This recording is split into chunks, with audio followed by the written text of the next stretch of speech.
Hey, what's up, y'all? This the boy Freedom Writer coming at you again for another edition of Freedom Writer Fridays. Yes, Freedom Writer Fridays with an S. Make sure you put the S when you put the hashtag. I really do thank those people that took the time to listen, and even those that's liked it, or just really ones that listen, and especially the ones who shared it. Thank you, thank you, thank you. I think this is the 5th edition of, I'm not sure right now, but I think this is the 5th edition Freedom Writer Friday. So being that's the 5th edition, 5 is my favorite number. Now that you know, if you didn't know, 5 is my favorite number. So I wanted to give y'all something special. I've been working on a new project entitled Mainstream that will be dropping 2017. So I'm gonna give y'all the intro off that. I wrote it this week sometime. I gave y'all a little sample this week, but I'm gonna give y'all the whole thing.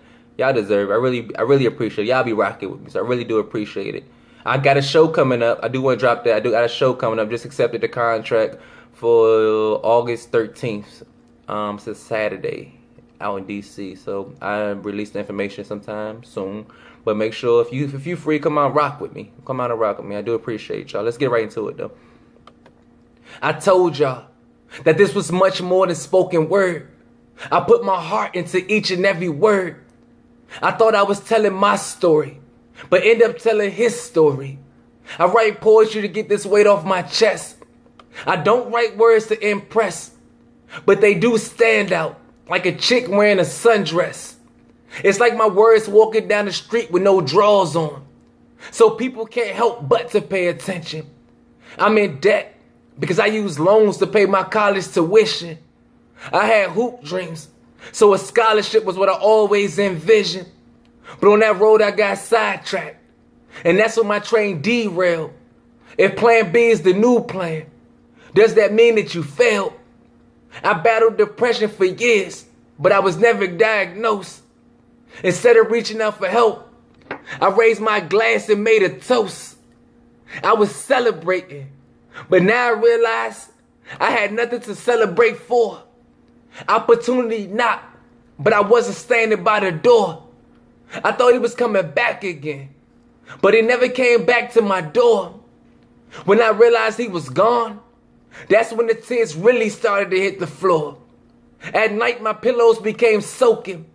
I blamed God, but I was the one who lost focus. He put me in position to be successful, but I wasn't ready. I thought I was strong, but I didn't expect this stress to be this heavy. On the outside, my face always wore a smile, but I wasn't able to look myself in the mirror for a while. I put my life into poems, and people would examine it with a magnifying glass. I gave y'all love, pain, and poetry, and they still wanted more from me. On my second project, I wrote about real life situations.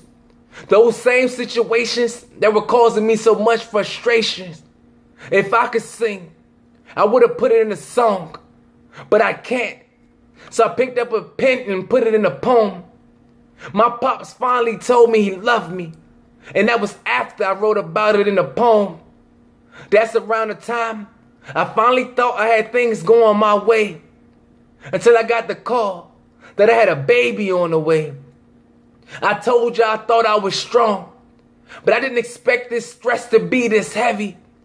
I took 2 shots before I was able to pick up the phone and make that call. I called my mother to let her know that she was going to be a grandmother.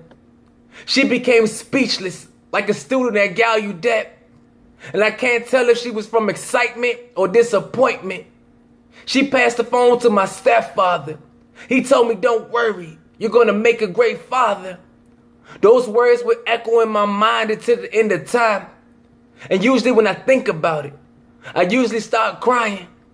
Through my poems, I tried to explain the unexplainable. They told me I couldn't obtain it, so now I'm trying to achieve the unobtainable. Through my words, I turned into Picasso and trying to paint the perfect picture. I had fans that lived by my words, like they read it in the scripture. I put my life out there like it's late breaking news.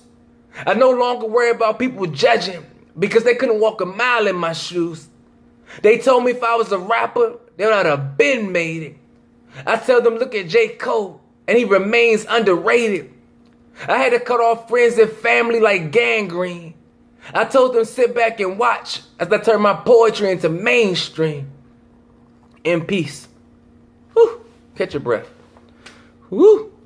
But nah, like I said, this is off my new project coming next year, 2017, entitled Mainstream. That's the intro. I appreciate you taking the time to listen. I really do. Before I go, I do want to shout out my brother, Marcus. Change his name. Precise. Happy birthday, bro. Love you. And tomorrow, my sister's birthday, Shawnee. Love you. Shout out my little nephew, Kyrie. Love y'all too, man. Peace, your boy Freedom Rider. I'll catch y'all next week. Freedom Rider Fridays with an S. Peace.